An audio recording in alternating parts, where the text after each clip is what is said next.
Olá, alunos!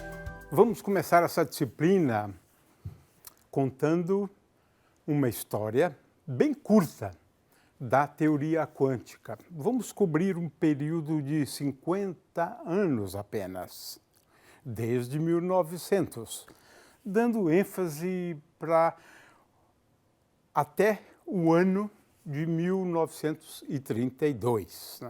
É claro que o que a gente escolhe para dar destaque numa história é uma coisa muito pessoal, de forma que eu escolhi alguns pontos que eu considero relevantes em relação ao desenvolvimento dos conceitos, das ideias e das teorias quânticas, porque temos duas teorias quânticas, né?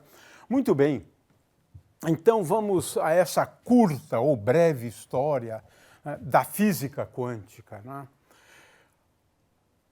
Quando uma teoria não dá conta de explicar tudo, você precisa de uma nova teoria. Foi o que aconteceu com a teoria clássica ou com a física clássica, né? Porque sabemos de muitos fenômenos que a teoria clássica não dá conta de explicar. Muitos. O magnetismo da matéria, a tabela periódica. No entanto, na virada do século XIX para o século XX, eu gostaria de destacar, né, nesse período, algumas questões que a física clássica não dava conta de explicar. Então, vamos começar pelo efeito fotoelétrico. É um efeito curioso, de acordo com o que eu tenho aqui nessa figura, né? Nós iluminamos uma placa metálica e o resultado é este aqui, né? Nós conseguimos arrancar elétrons, fazendo incidir luz, né? Luz na região do violeta, né? O fato é que, ao incidir luz numa placa, saem elétrons, emissão de elétrons, né? Esse efeito não era possível explicar com uma física clássica, né? E vamos depois comentar isso, uma aula inteira, inclusive, para falar sobre isso, né? Um outro problema que a física clássica não conseguia explicar, né, é isto. Veja, um espectro discreto, né, do átomo de hidrogênio, por exemplo, né, do átomo de hélio, né? Isso a física clássica não conseguia. A física clássica, ela, na verdade, prevê um espectro contínuo, porque um elétron orbitando em torno de um átomo vai emitir radiação e não há nenhuma razão para essa radiação exibir esse espectro, né, que é o espectro discreto. E espectro discreto sabemos hoje de várias grandezas físicas, mas o espectro discreto do átomo de hidrogênio, esse representava um grande problema, porque a física clássica não conseguia explicar isso de forma alguma, né? E aí temos mais um outro problema, né? É interessante, claro, acontece no dia a dia. Você aquece um objeto, né? E você gostaria de saber qual é a intensidade, né, para cada frequência da radiação emitida. E não havia uma boa teoria, e não existe uma boa teoria clássica para explicar isso, né? Um objeto aquecido pode ser você mesmo. Você, a temperatura, por exemplo, de 27 graus, né, 300 graus Kelvin, mesmo nessa temperatura, você emite, né? É, na verdade, a partir daí que a gente lança a mão dessa ideia, né, da visão noturna, que capta a radiação emitida por você. Mas a teoria clássica não conseguia explicar o espectro da radiação emitida, em que frequência, por exemplo, um objeto aquecido emite com a máxima intensidade, a famosa lei de Wien, né? Ou essa lei aqui, né, que a intensidade quando eu levo em conta todas as frequências, somo, né, sobre todas as frequências, depende da temperatura com a quarta potência da temperatura do corpo aquecido. Isso aqui vale para o Sol, por exemplo, né? Então, questões ou problemas para os quais a física clássica não conseguia dar a resposta, né? Era basicamente esse tipo de comportamento aqui, né? A intensidade como função do comprimento de onda ou da frequência, né, de um corpo aquecido para várias temperaturas, a curva realmente é diferente. E a física clássica não conseguia, e não consegue, não é um problema de não conseguir, não consegue explicar, né? Basicamente explicar a cor dos objetos, né, quando eles estão aquecidos, né? Uma outra questão, e aí essa é muito interessante, né, é que na física clássica o átomo é instável, a matéria é instável. Ora, mas nós estamos aqui, portanto a matéria é estável. Na realidade, o átomo, na teoria clássica, duraria coisa de 1 segundo apenas. Esse é um grande problema para a teoria clássica. É explicar por que nós vivemos tantos anos, né? Ou, veja, os átomos existem há 13,7 bilhões de anos, aproximadamente, um pouco menos do que isso, né? Mas a teoria clássica não conseguia explicar isso, né? Rutherford foi quem, na verdade, estabeleceu um modelo, né, do átomo, né? Mas, de novo, esse átomo não seria estável na teoria clássica, ele desapareceria num átomo, né? Esse é um grande problema. Ele vai emitindo radiação, emitindo, até cair no núcleo, né? Duraria pouco. Isso a teoria clássica não consegue explicar. Para mim, isso é absolutamente fundamental, né? Muito bem. A teoria clássica começou no ano de 1900, né? Quando Planck, né, Max Planck, deu origem à teoria quântica. Como? Para explicar a radiação do corpo negro. Vamos simplificar. Corpo negro é um corpo aquecido a uma certa temperatura, né? E Planck fez uma hipótese que, na verdade, não havia uma base para ela, mas ele descobriu que aquilo dava certo. Ponto final. E dava mesmo certo. E dá certo. Depois que a gente entende melhor, dá certo. Isso para explicar, né, a radiação do corpo negro, né? E ele propôs, a gente vai estudar isso com calma, na verdade, né?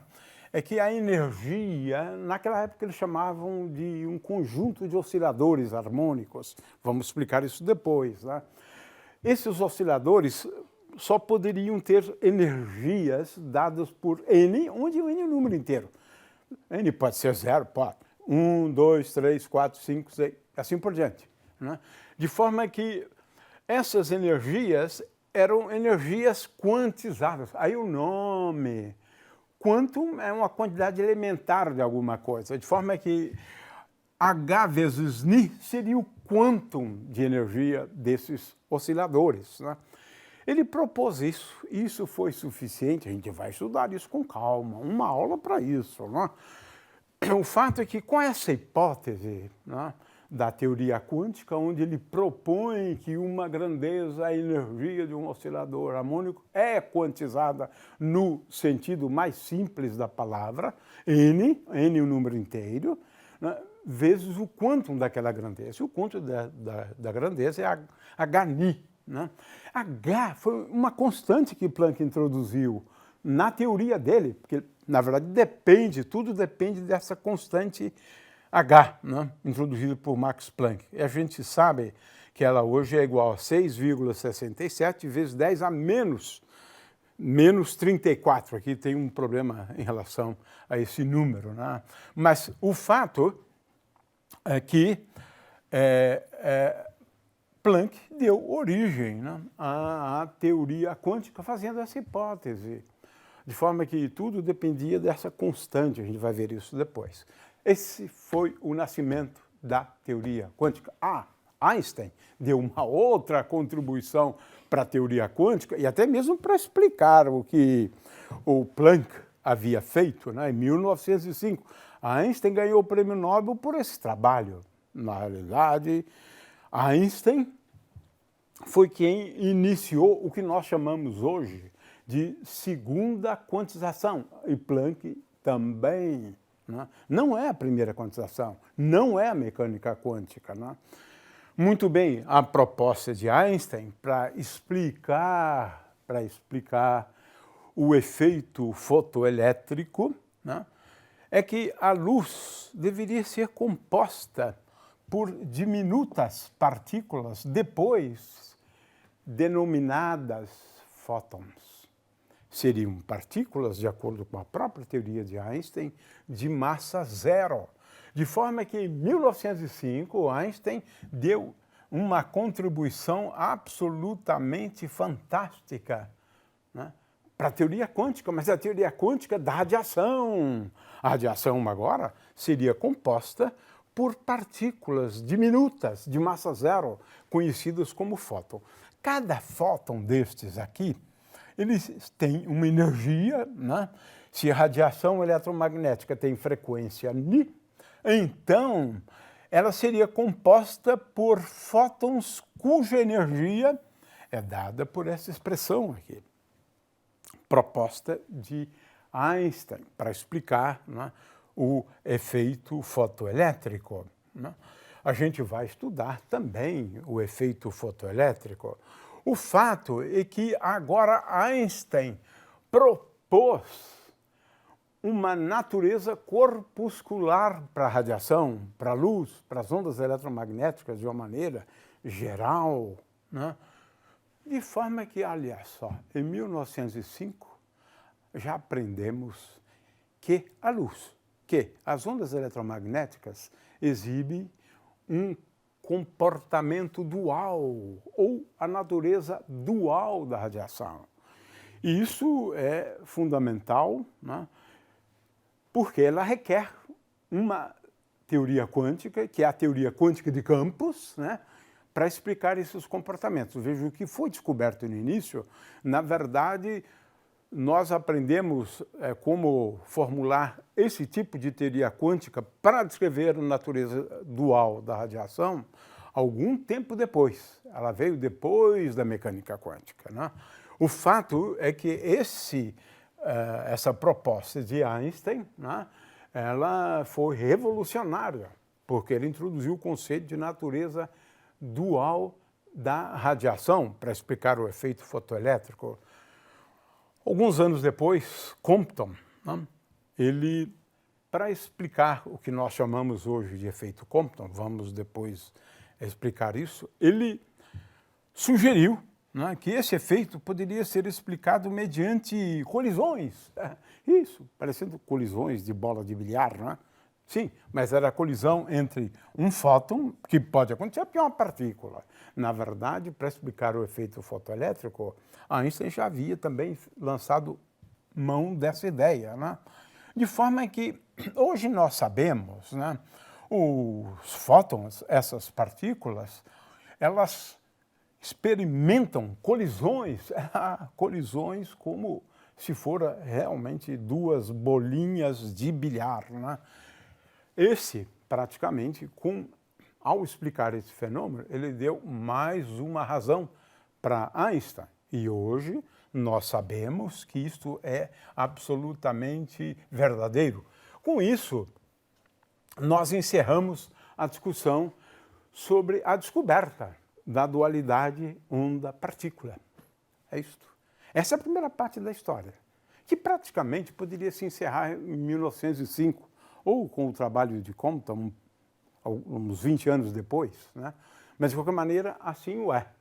Descobrimos a dualidade onda-partícula logo no início dos anos, digamos, do século XX, no início do século XX. Né? Agora, isso aqui demorou mais tempo. A dualidade onda-partícula. Mas agora, levando em conta a matéria, falei até agora da dualidade onda-partícula, né? A teoria quântica que depois foi desenvolvida para descrever a dualidade onda-partícula da radiação. Agora não, vou falar da dualidade onda-partícula da matéria. Essa demorou mais. Muito bem, vamos começar pelo ano de 1913, com Niels Bohr. Ele acabou ganhando o prêmio Nobel também por isso, mas ele deu grandes contribuições à teoria quântica. Niels Bohr, ele fez algumas hipóteses que vamos discutir com calma depois, mas ele realmente tinha algumas regras que ele chamava de regras de quantização. Uma delas era essa, a componente Z do momento angular é igual a n, voltou de novo aquela ideia, de n vezes h sobre 2π, conhecido como h cortado. E com isso, Niels Bohr, também fazendo uma hipótese sobre as órbitas de elétrons em torno de átomos. No caso, ele estava mais preocupado com o átomo de hidrogênio. A gente vai estudar isso realmente ao longo de uma aula. Mas essa foi uma grande contribuição em 1913 para explicar o espectro discreto do átomo de hidrogênio. Ora, na visão de Bohr, onde os elétrons giram, num primeiro modelo, em torno do átomo em órbitas circulares. Então, quando um átomo faz uma transição de um nível de energia mais alto para um nível de energia mais baixa, ele emitiria um fóton. Isso, o fóton lá descoberto por Einstein. E com isso, ele conseguiu explicar o espectro discreto do átomo de hidrogênio, fazendo hipóteses relativamente simples. Vamos a esse ponto depois. Agora, eu queria chamar a atenção aqui para um trabalho que também, todos esses trabalhos ganharam o prêmio Nobel, então eu não vou mais falar de prêmio Nobel, todos eles ganharam. Esse indivíduo aqui, de nome de Broglie, é um físico francês. Na tese dele, de 1923, ele teve a brilhante ideia de dizer o seguinte: se a radiação tem uma natureza corpuscular, o elétron deve ter também uma natureza ondulatória. Qual é a ideia? É associar ao momento de um elétron, de uma partícula, um comprimento de onda, que é uma característica ondulatória. Está fazendo, então, uma espécie de mistura entre comportamento de partícula, P, momento, e onda. Frequência é igual a E sobre H. Então, eu associo uma grandeza corpuscular, como energia, momento, a uma grandeza ondulatória, comprimento de onda e frequência, ideia de de Broglie. Pronto, ele estava coberto de razão, porque com isso ele introduz a ideia de dualidade onda-partícula, mas agora pensando nas partículas, nos corpúsculos, como nós diríamos hoje. E não é que houve uma comprovação experimental, várias comprovações experimentais da natureza ondulatória da matéria. Sim, nós estamos falando aqui de experiências, por exemplo, de Davidson e Germer. Eles fizeram várias experiências, e comprovaram que, de fato, o elétron exibe fenômenos típicos de fenômenos ondulatórios, a saber, quando nós estamos aqui analisando a questão do que nós chamamos de difração. Os elétrons exibem fenômenos de difração. Passam por máximos, dependendo do ângulo, e por mínimos, máximos e mínimos, de forma que este indivíduo, em 1927, ele publicou o primeiro trabalho, foi um trabalho também revolucionário, todos esses ganharam o prêmio Nobel. Praticamente, eles acabaram comprovando que a ideia, e citaram o trabalho de de Broglie, que essa ideia realmente fazia todo o sentido, porque em determinadas experiências ou sob determinadas circunstâncias, veja bem, os elétrons exibem o fenômeno da difração, que é típico do comportamento ondulatório. Esta, sim, foi uma experiência importantíssima. Agora, já tínhamos praticamente uma certa garantia, né, de que, de fato, corpúsculos como elétrons exibem uma natureza ondulatória também.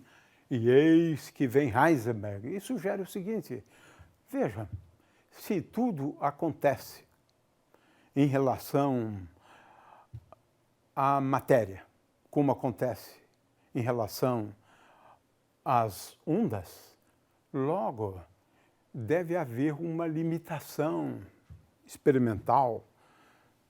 A gente não pode determinar o momento de uma grandeza e a posição do elétron e o seu momento simultaneamente, porque isso é típico de comportamento ondulatório.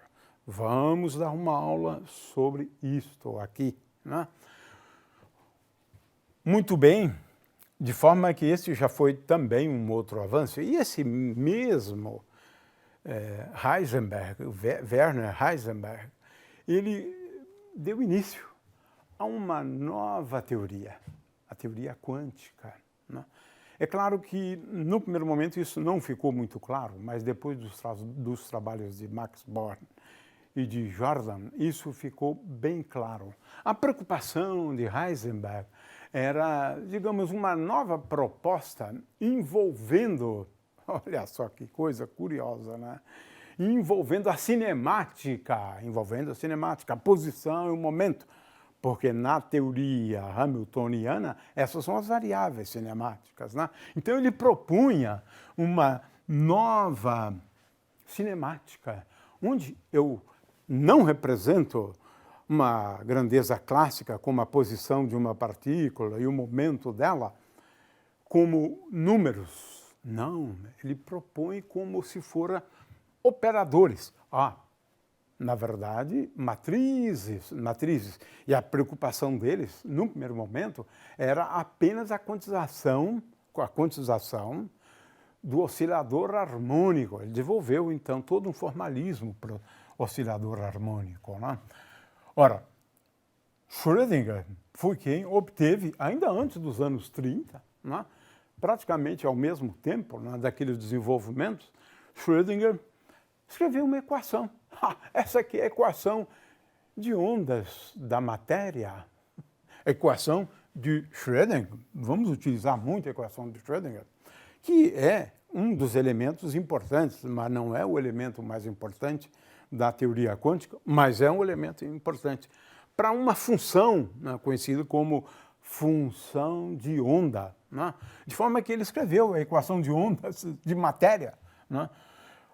Claro, ganhou o prêmio Nobel, merecedor, né? Mas as coisas foram evoluindo, né? E a partir da descoberta de Zeeman, né, do desdobramento de níveis de energia, quando o átomo se encontra sob o efeito de um campo magnético externo, né? Tenho aqui essas figuras para ilustrar isso, né? Isso aqui é sem o campo magnético, isso aqui é com o campo magnético. Sem o campo magnético, isso aqui é com o campo magnético. Passamos a suspeitar que as partículas seriam dotadas, né, de um novo atributo. E nisso não foi bem assim que eles pensavam, não, né? Quem realmente propôs, né, o spin estava de fato pensando, né? Ele estava de fato pensando no elétron como algo que gira, mas a gente sabe que isso não é verdade. Spin é, na verdade, um atributo das partículas elementares, e isso é muito importante, e foi muito importante sempre, né? A questão do spin das partículas.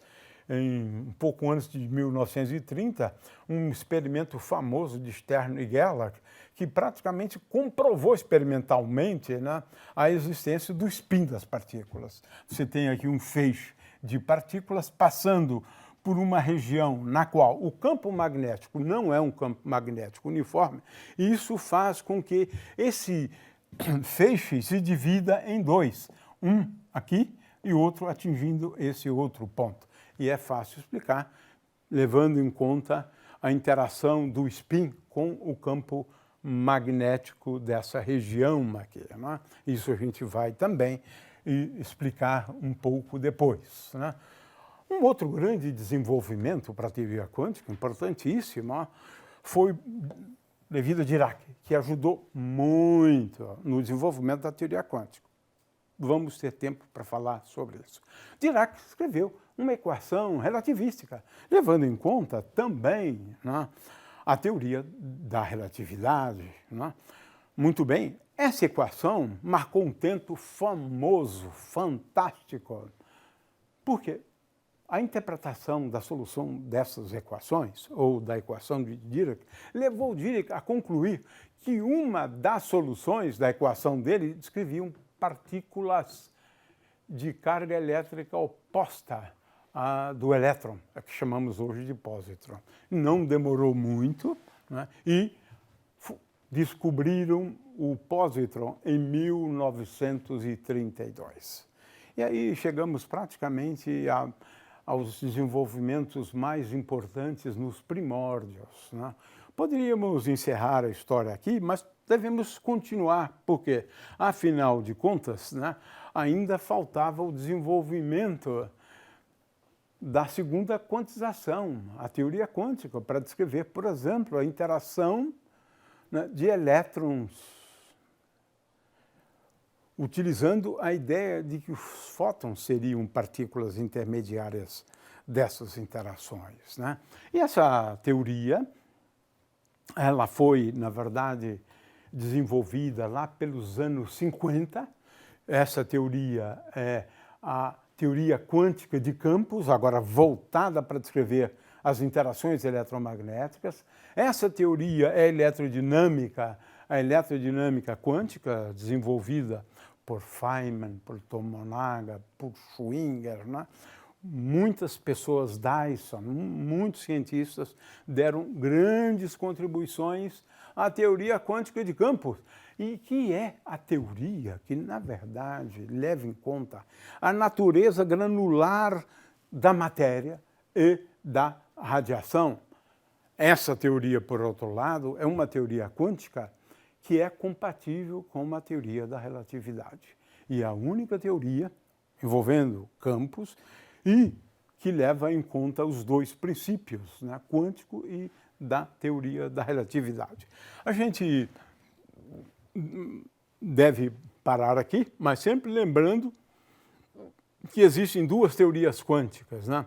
A teoria quântica de campos associa cada partícula a um campo, né? Ou um campo, eventualmente, associado a duas partículas, né? Mas o fato é que é uma teoria mais fundamental e mais difícil também de se lidar com ela, né? O fato é que tivemos aqui um breve histórico, né? É uma história muito bonita e eu estou concitando os alunos a lerem um pouco mais, né, sobre a história da teoria quântica.